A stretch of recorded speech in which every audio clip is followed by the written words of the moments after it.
Good morning बच्चों। CA inter law exam oriented batch जनवरी 26 attempt के लिए आप कंपनीज एक्ट के लास्ट चैप्टर को रिवाइज कर रहे हैं। आपने मॉड्यूल 2 रिवाइज कर लिया, management administration, dividend, accounts of company, audit, auditor, company incorporated outside India. Chapter इसमें मॉड्यूल 1 की बात करें तो मॉड्यूल 1 में भी आपका प्रिलिमिनरी हो गया, प्रोस्पेक्टस हो गया, शेयर कैपिटल हो गया, डिपॉजिट हो गया और चार्ज हो गया। लास्ट चैप्टर कर रहे हैं हम लोग इनकॉर्पोरेशन। ये करने के बाद हम लोग अदर लॉ में हैं और हम लोग अदर लॉ में सबसे पहले फेमा और एलएलपी करेंगे और उसके बाद हम लोग जीसीए और इंटरप्रिटेशन करेंगे। पहले फेमा एलएलपी करेंगे, फिर जीसीए और इंटरप्रिटेशन करेंगे। इस तरीके से लॉ का रिवीजन कंप्लीट करेंगे। लॉ का रिवीजन जब कंप्लीट हो जाएगा तो एक फास्ट ट्रैक बैच भी है इंटर का 115 पेजेस में, जिसमें कि शॉर्ट समरी है, वो नोट्स हम आपसे शेयर कर देंगे और उसका भी रिवीजन करा देंगे। थोड़ा सा राइटिंग प्रैक्टिस, रिटन हर दिन 2 क्वेश्चन 2 क्वेश्चन 2 क्वेश्चन ऐसे करके और हम लोग राइटिंग प्रैक्टिस में आ जाएंगे। तो चलिए लेट्स बिगिन। आपने क्लास में इनकॉर्पोरेशन में प्री इनकॉर्पोरेशन कॉन्ट्रैक्ट क्या होता है, प्रोविजनल कॉन्ट्रैक्ट क्या होता है, प्रोमोटर क्या होता है, अगर कोई व्यक्ति मियरली प्रोफेशनल कैपेसिटी में एडवाइस करता है और बोर्ड उसके अनुसार काम करता है तो वो व्यक्ति प्रोमोटर नहीं होता। ये सारी बातें आपने कर ली थी। आज हमें सेक्शन में एंटर करना था। चलिए पहले सेक्शन में एंटर करते हैं। पहला सेक्शन है सेक्शन 3। पहला सेक्शन है सेक्शन 3 जिसका नाम है फॉर्मेशन। तो इसने कहा कि a company may be form, a company may be formed for lawful object to do lawful business. Company may be formed, यहाँ ध्यान से देखिए, यहाँ में होना चाहिए कि यहाँ सेल होना चाहिए।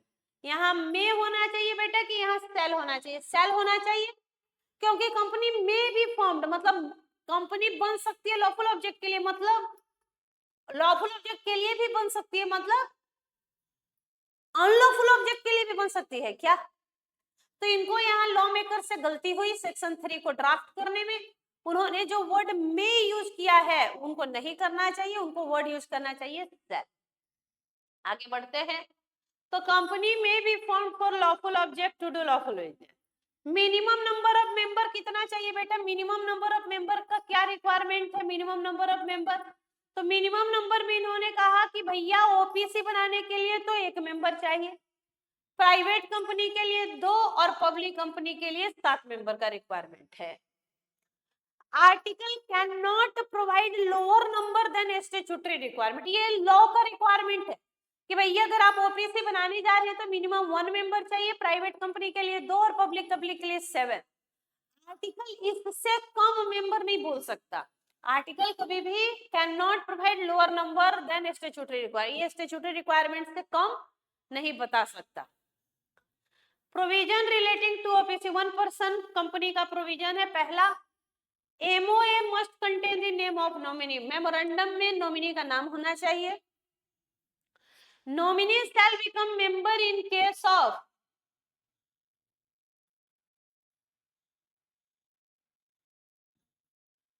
एमओए में नाम होना चाहिए नॉमिनी का, नॉमिनी का नाम होना चाहिए।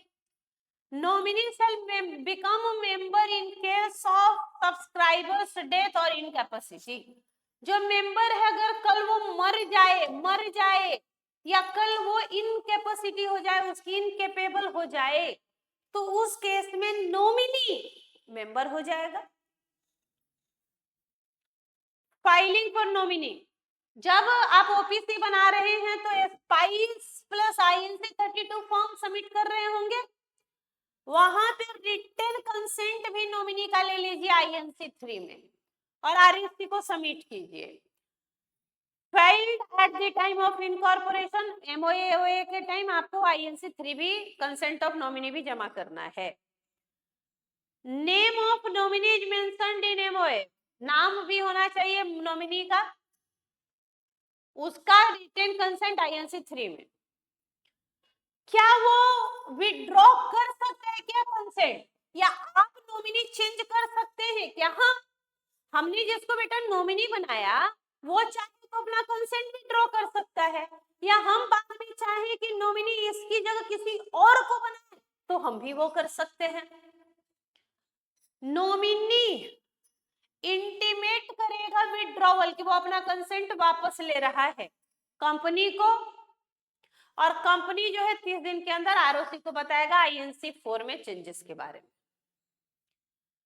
तो नॉमिनी इंटीमेट करेगा कंपनी को और मेंबर को, मेंबर विद इन 15 डेज दूसरा नॉमिनी अपॉइंट करेंगे, कंसेंट उसका कंसेंट आईएनसी 3 में ले लेंगे और आरओसी को फाइल कर देंगे, और कंपनी ये बात चेंजेस के बारे में आईएनसी 4 में बताती है।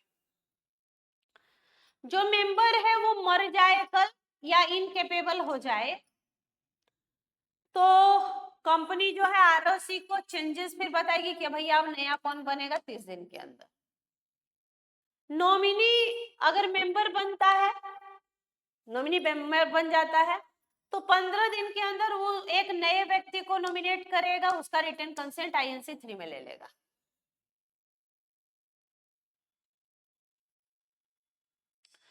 होगा ओनली नेचुरल पर्सन, केवल एक नेचुरल पर्सन जो मेजर है और इंडियन सिटीजन है, सिर्फ वही मेंबर या नॉमिनी हो सकता है। पढ़िए, only a natural person who is not a minor, minor नहीं है मतलब क्या है, major.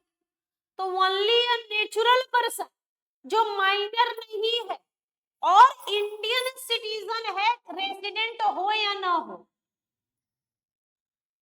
Weather resident or not resident हो या ना हो, क्या a member or nominee in OPC, यानी ओपीसी का मेंबर नॉमिनी कौन हो सकता है, natural person Indian citizen, natural person major Indian citizen. पढ़िए तो ये वाला सेंटेंस फिर से पढ़िए। रेसिडेंट का मतलब है कि वो इमीडिएटली प्रीसीडिंग फाइनेंशियल ईयर में 120 दिन या उससे ज्यादा रहा हो। एक समय में एक व्यक्ति एक ओपीसी में अगर मेंबर है तो किसी दूसरे का नॉमिनी हो सकता है एट ए टाइम। एक में नॉमिनी है तो एक में मेंबर हो सकते हैं बेटा, एक से ज्यादा ओपीसी के तो ना तो मेंबर हो सकता है ना नॉमिनी। पढ़ेंगे, 5th point is important.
Only a natural person जो माइनर नहीं है मतलब मेजर है और जो इंडियन सिटीजन है, चाहे रेसिडेंट हो या ना हो, मतलब आपको रेसिडेंशियल स्टेटस से कोई लेना देना नहीं है। अगर कोई नेचुरल पर्सन है मतलब इंडिविजुअल जिसका नेचुरल बर्थ हुआ है और उसकी उम्र 18 साल या उससे अधिक है और वो इंडियन सिटीजन है तो वो ओपीसी का मेंबर हो सकता है, ओपीसी में नॉमिनी हो सकता है।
चलो बेटा आगे बढ़ो।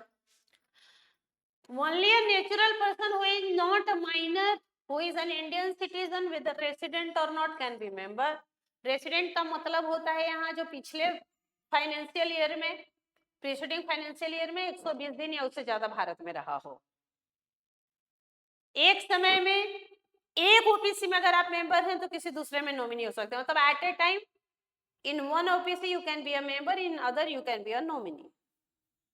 But if a person is a member in a OPC and nominee, एक व्यक्ति एक ओपीसी में मेंबर है, एक व्यक्ति एक ओपीसी में मेंबर है और किसी दूसरे ओपीसी में नॉमिनी है, और बाद में जिसमें वो नॉमिनी था उसका मेंबर मर गया और वो मेंबर बन गया।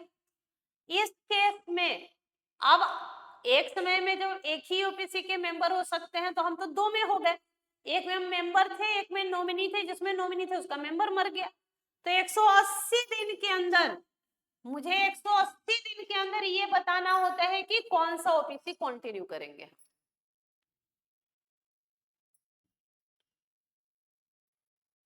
थ्री रेस्ट्रिक्शन ऑन ओपीसी, तीन रेस्ट्रिक्शन क्या है?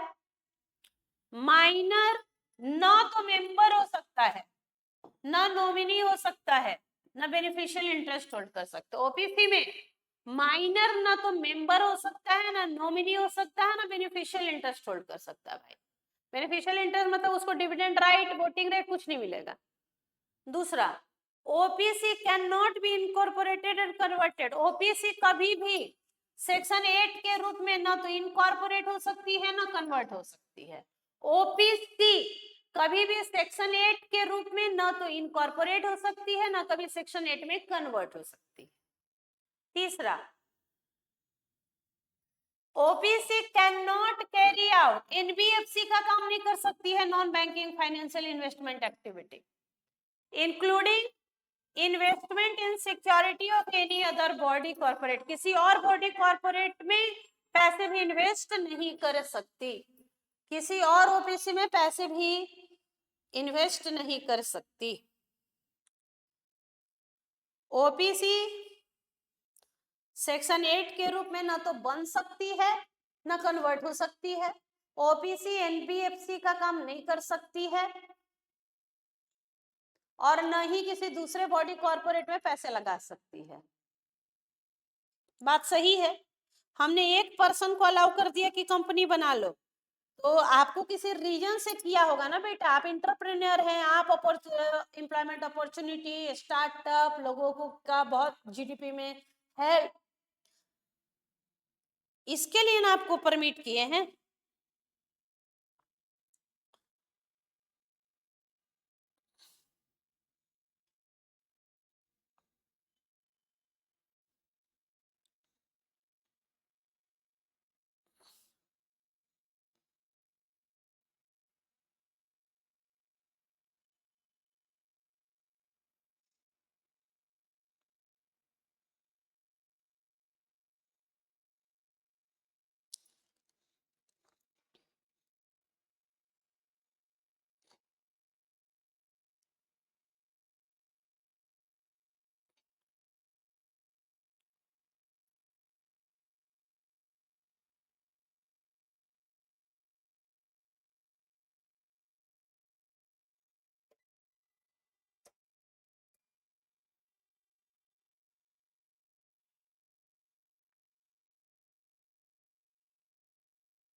आगे बढ़िए।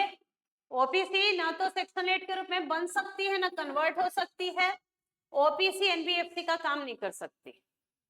कन्वर्जन ओपीसी का, ओपीसी में भी converted into private public company में कन्वर्ट हो सकती है by passing resolution as per section 122। Increase करना होगा number of member director, section 18 comply करना होगा, फाइल करना होगा आईएनसी 6, वॉलेंट्री कन्वर्जन पॉसिबल है।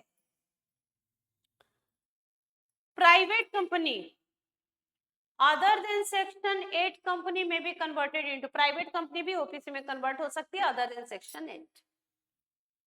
सेक्शन 3A, ये बात आपको थोड़ी थोड़ी थोड़ी थोड़ी पढ़ी जैसी लग रही होगी।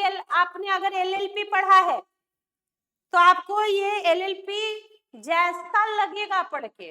देखिए तो एक बार रीड करें तो एलएलपी तो आपको क्या लगता है? Member severely liable in certain, section 3A, section 3 formation का था, सेक्शन 3A सीवियर लाइबिलिटी का है।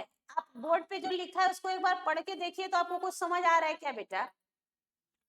नंबर ऑफ मेंबर गिर गया, पब्लिक में मिनिमम होना चाहिए था 7, उससे कम हो गया, प्राइवेट में 2 होना चाहिए था, उससे कम हो गया, और फिर भी कंपनी 6 मंथ से ज्यादा अपना बिजनेस कैरी कर रही है।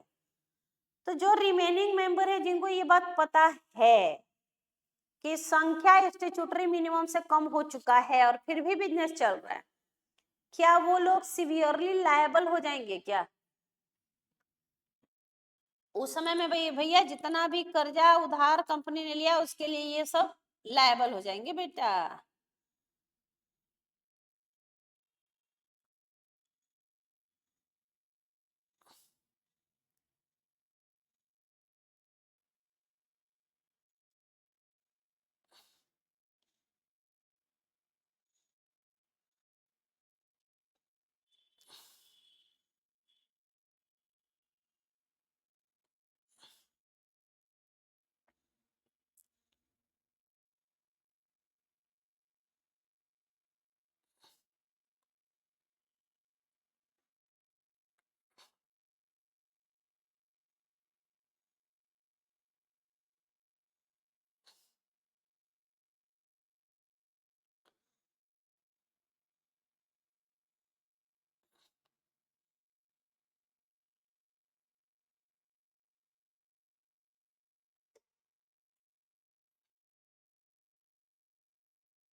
तो अगर नंबर ऑफ मेंबर जो है 7 से कम हो जाए, स्टैट्यूटरी मिनिमम आपको पता है पब्लिक कंपनी में 7 मेंबर होने चाहिए कम से कम, प्राइवेट में 2 होने चाहिए, लेकिन संख्या कम हो गई, मान लो यहाँ 6 मेंबर हो गए, 5 मेंबर हो गए, यहाँ 1 मेंबर है और फिर भी कंपनी 6 मंथ से ज्यादा के काम चल रही है, बिजनेस धंधा कर रही है, तो company carrying its business for more than 6 month, 6 महीने से ज्यादा, देन रिमेनिंग मेंबर, जो रिमेनिंग मेंबर हैं हु आर कॉग्निजेंट, जो भी अवेयर है, जिनको भी ये बात पता है कि स्टैट्यूटरी मिनिमम से कम है और फिर भी 6 महीने से ज्यादा बिजनेस चल रहा है, of the fact that they are below the minimum limit, उनकी लाइबिलिटी तो देखो, severely liable, severely sued for any debt contracted by the company during that period, तो 6 महीने से ज्यादा उस दौरान जो भी कॉन्ट्रैक्ट किया उसके लिए ये सब पर्सनली लायबल हो जाते हैं। एक एग्जांपल है रामायण लिमिटेड का। रामायण लिमिटेड एक कंपनी है पब्लिक, 7 मेंबर चाहिए हैं, राम, श्याम, रमा, सीता,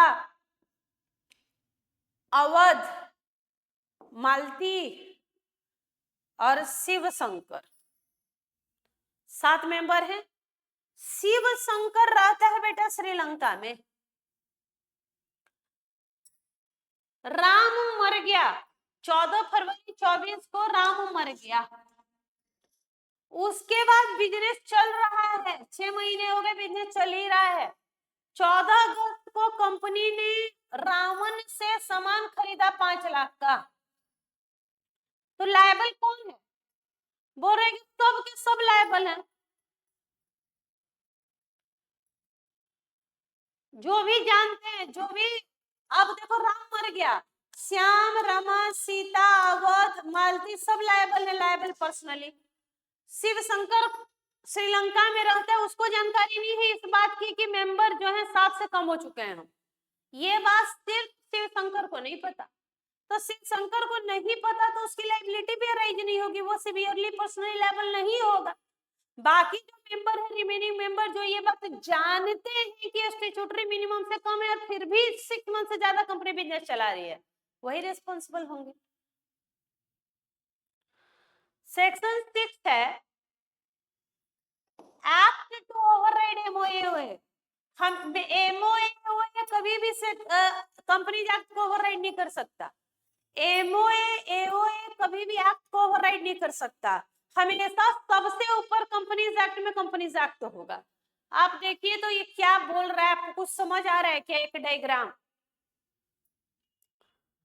बोल रहे भैया कंपनी, आप कंपनीज एक्ट में सबसे नीचे वर्कमैन के साथ आपने लोगों को रखा होगा, कॉन्ट्रैक्ट किया होगा, तो सबसे नीचे वर्कमैन का एग्रीमेंट है, एम्प्लॉय से एग्रीमेंट किया होगा, क्रेडिटर से एग्रीमेंट किए होंगे, बोर्ड मीटिंग में रेजोल्यूशन पास हुआ होगा, जनरल मीटिंग में पास हुआ होगा, ऑर्डर बता रहा है कि किनका क्या औकात है। उसके बाद एओए है, उसके बाद एमओए है, उसके बाद कंपनीज एक्ट है, कंपनीज एक्ट के सर्कुलर रूल्स नोटिफिकेशन, वो कंपनीज एक्ट को ओवरराइड करता है स्पेसिफिक एक्ट, अगर बैंकिंग, इंश्योरेंस, इलेक्ट्रिसिटी है तो उसको ओवरराइड करता है। उनसे ऊपर है जो बेस लॉ है, उनसे ऊपर है वो बेस लॉ है, IPC, CPC, CrPC, Indian penal code, criminal procedure code, civil procedure code, ये सब इनको ओवरराइड करते हैं।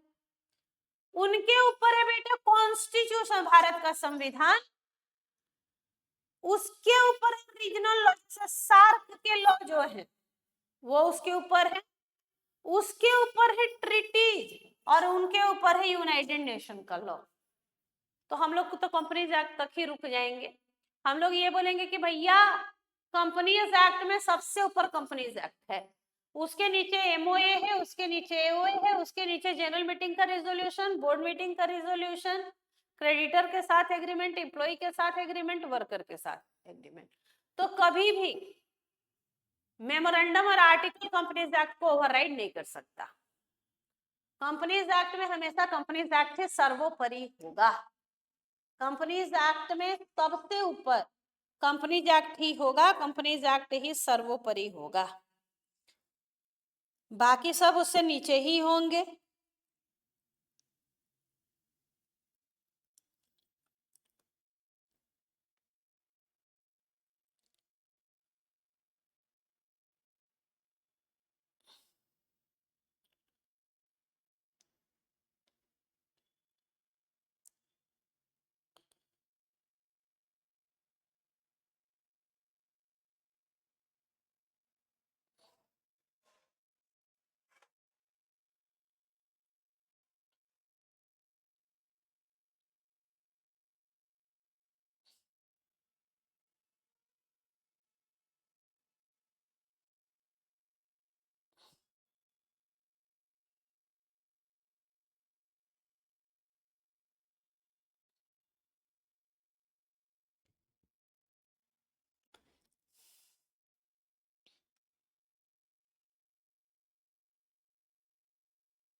तो कंपनीज एक्ट में सबसे ऊपर कंपनीज एक्ट होगा। एमओए कभी भी कंपनीज एक्ट को ओवरराइड नहीं कर सकता। आप कभी भी ऐसा मेमोरेंडम आर्टिकल नहीं बना सकते जो कंपनीज एक्ट को कॉन्ट्रावेंट करे, कभी नहीं।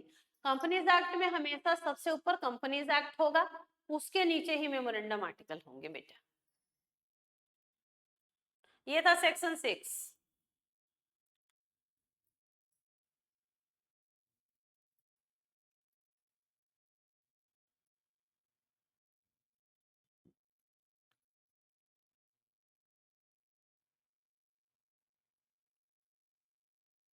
अब आते हैं हम लोग इनकॉर्पोरेशन कराते हैं। सेक्शन 7 में इनकॉर्पोरेशन की बातें होंगी।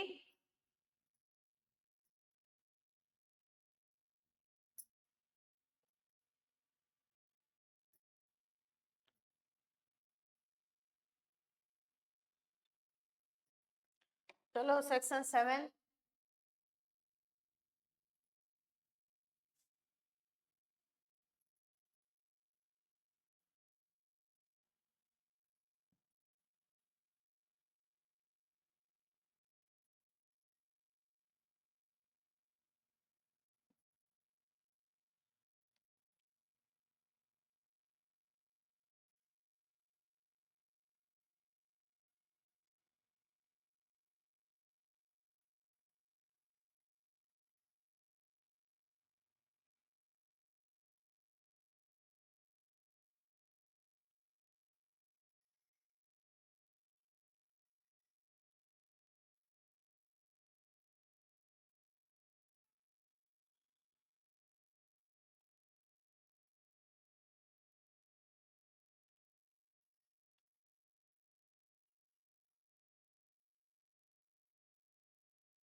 ये जो वर्टिकल है ना बेटा, इसको हॉरिजॉन्टल कर रहे हैं। क्या हो गया?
कहाँ चला गया?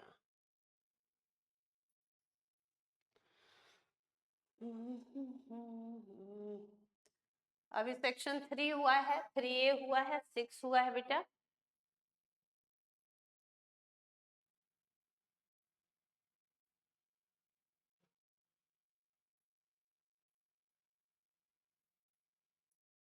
अच्छा, ये फाउंडेशन है।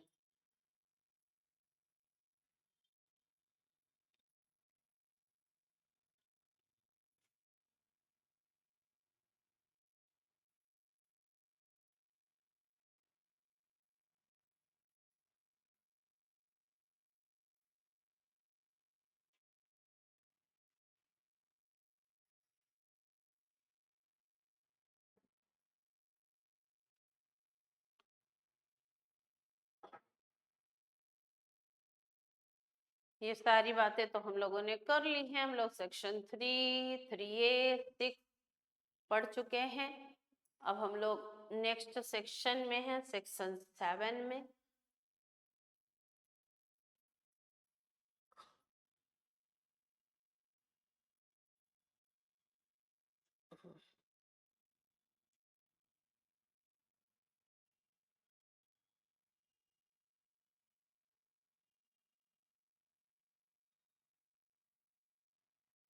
चलो बेटा, सेक्शन 7 इनकॉर्पोरेशन। इसमें आपने बोला कि जो सब्सक्राइबर हैं जिनको हम बोल रहे हैं फाउंडर या प्रोमोटर या person named as first director, जिसका नाम फर्स्ट डायरेक्टर के रूप में लिखा होता है, यही लोग होते हैं वो कंपनी के promoter subscriber. Company shall maintain all the document at registered office till liquidation। Company incorporation document कहाँ मेंटेन करती है? रजिस्टर्ड ऑफिस में, जब तक लिक्विडेशन ना हो जाए। सेक्शन 7 का सब सेक्शन 4 बोलता है आपसे। तो क्या किया फाइलिंग? सेक्शन 7 का सब सेक्शन 1 में सेक्शन 7 के सेक्शन 7 में INC 7 में 7 से 7 में 7 स्टेप में कंपनी बनती है बेटा। सेक्शन भी 7, INC भी 7 और स्टेप भी 7। पहला क्या है भैया? MOA बनाओ, AOA बनाओ, डिक्लेरेशन दो कंप्लायंस का, जिसको कि अटेस्ट करेंगे CMA एडवोकेट इन प्रैक्टिस कि आपने कंपनीज एक्ट के सारे प्रोविजन कंप्लाई किए हैं। उसके बाद डिटेल ले लीजिए सब्सक्राइबर का, details of person named as director का, एड्रेस ऑफ कॉरेस्पॉन्डेंस और declaration by person named as first director plus subscriber that not convicted for any offense connected to formation, promotion, management। और declaration दीजिए कि ये कभी भी company बनाने को लेके, चलाने को लेके डिफॉल्ट नहीं किए हैं। मतलब 7 से 7 में 7 स्टेप में कंपनी बनती है बेटा। सेक्शन 7 INC 7 स्टेप, तो 7 स्टेप यही हैं। पहला MOA बनाइए, दूसरा AOA, तीसरा डिक्लेरेशन दीजिए कंप्लायंस का और उसको अटेस्ट कराइए CMA एडवोकेट से। उसके बाद डिटेल सब्सक्राइबर देगा, उसके बाद डिटेल जो जिसका नाम आपने फर्स्ट डायरेक्टर के रूप में लिखा है, एड्रेस ऑफ कॉरेस्पॉन्डेंस और डिक्लेरेशन की जो कंपनी के सब्सक्राइबर हैं और फर्स्ट डायरेक्टर, उन्होंने कभी भी कंपनी फॉर्मेशन, मैनेजमेंट, प्रमोशन में कभी भी कोई डिफॉल्ट नहीं किया जिसके कारण उनको कन्विक्शन, सजा हुई है, ऐसा कभी नहीं हुआ। ये सब डॉक्यूमेंट हमने INC 7 जमा कर दिया, ये सारी चीजें 7 स्टेप। ROC क्या करेगा बेटा? ROC will register the company and issue कर देगा certificate of incorporation section 7 sub section 2 में, और अलॉट कर देगा SIN, कॉर्पोरेट आइडेंटिफिकेशन नंबर, और कंपनी बन जाएगी। इफेक्ट क्या होगा रजिस्ट्रेशन का? इफेक्ट क्या है रजिस्ट्रेशन का? कि कंपनी की सेपरेट लीगल एंटिटी होगी, कंपनी की सेपरेट लीगल एंटिटी हो जाएगी।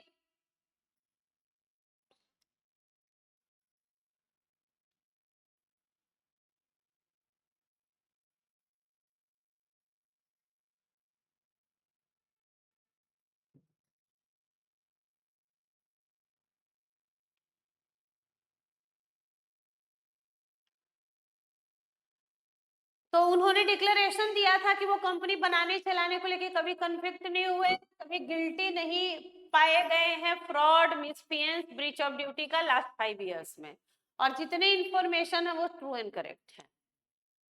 सब्सक्राइबर के डिटेल में बताइए उसका नाम, father name, birth date, address, educational qualification, email, occupation, PAN, residential address. अगर सब्सक्राइबर बॉडी कॉर्पोरेट है तो नाम, year of incorporation, SIN, PAN, approval, company है तो बोर्ड और LLP है तो पार्टनर्स। यहाँ पे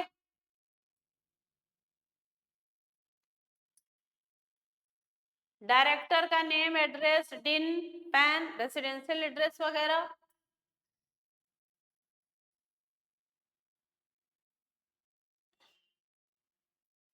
और इफेक्ट क्या होगा रजिस्ट्रेशन का? सब्सक्राइबर मेंबर हो जाएगा, कंपनी बॉडी कॉर्पोरेट हो जाएगी। अब कंपनी अपने नाम पे प्रॉपर्टी अक्वायर कर सकती है, होल्ड कर सकती है, डिस्पोज अप कर सकती है, movable, immovable property, can sue and be sued नोट्स ने, परपेचुअल सक्सेशन हो जाएगा, कॉन्ट्रैक्ट में इंटर करेगी, बिजनेस धंधा करेगी।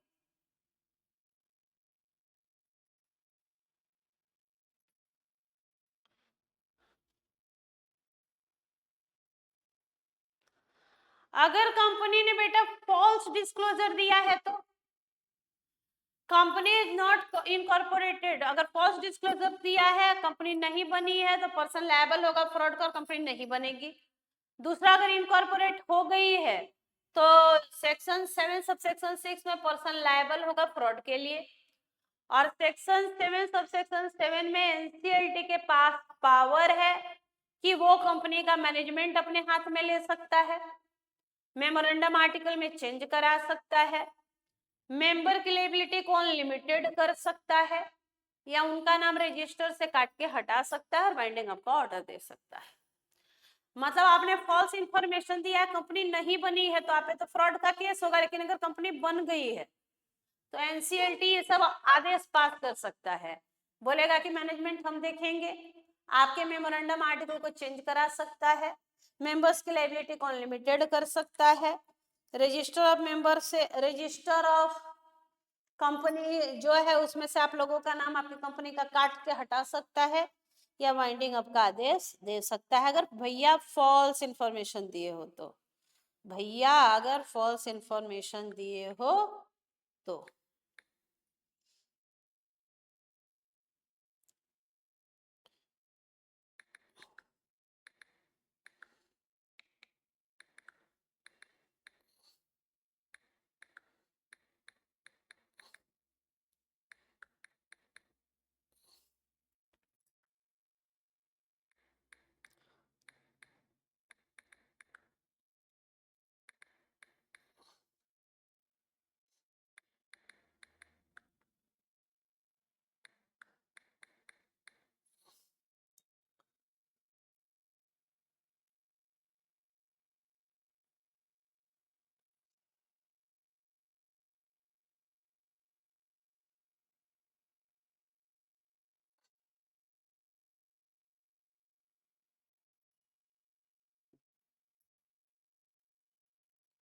तो सेक्शन 7 में इस तरीके से कंपनी इनकॉर्पोरेट होती है, जो हमारा ट्रेडिशनल तरीका है। दूसरा तरीका, ये आपसे इनकॉर्पोरेशन में ऑब्जेक्टिव के लिए तो बहुत इंपॉर्टेंट है। तो कल हम लोग सेक्शन 7 इनकॉर्पोरेशन में स्पाइस प्लस आईएनसी 32 की मदद से कैसे कंपनी बनाएंगे इसकी बात करेंगे, कि स्पाइस प्लस आईएनसी 32 से कैसे कंपनी बनती है, पार्ट ए पार्ट बी में क्या करते हैं कंपनी बनाने के लिए, नेम रिजर्वेशन कैसे होता है, कैसे एजाइल प्रो होता है, क्या क्या बातें हम लोग करते हैं। तो कल की क्लास में हम लोग स्पाइस प्लस आईएनसी 32 से बनाएंगे कंपनी, स्पाइस प्लस आईएनसी 32 से बनाएंगे बेटा कंपनी कल की क्लास में। तो कल हम लोग स्पाइस प्लस आईएनसी 32 क्या होता है, अजाइल प्रो क्या होता है, ये सब बातें कल की क्लास में हम लोग करेंगे, और हम लोग इनकॉर्पोरेट करेंगे कंपनी को। एमसीक्यू के पॉइंट ऑफ व्यू से ये सेगमेंट बहुत इंपॉर्टेंट है। तो एक ट्रेडिशनल तरीका हमने देखा कंपनी बनाने का, और एक देखेंगे हम स्पाइस प्लस आईएनसी 32। कल फिर आपसे मुलाकात होगी 11 बजे, जहां की हम लोग इनकॉर्पोरेशन चैप्टर को कंटिन्यू करेंगे। तब तक बने रहें, स्वस्थ रहें, व्यस्त रहें, मस्त रहें, लगे रहें। Thank you very much.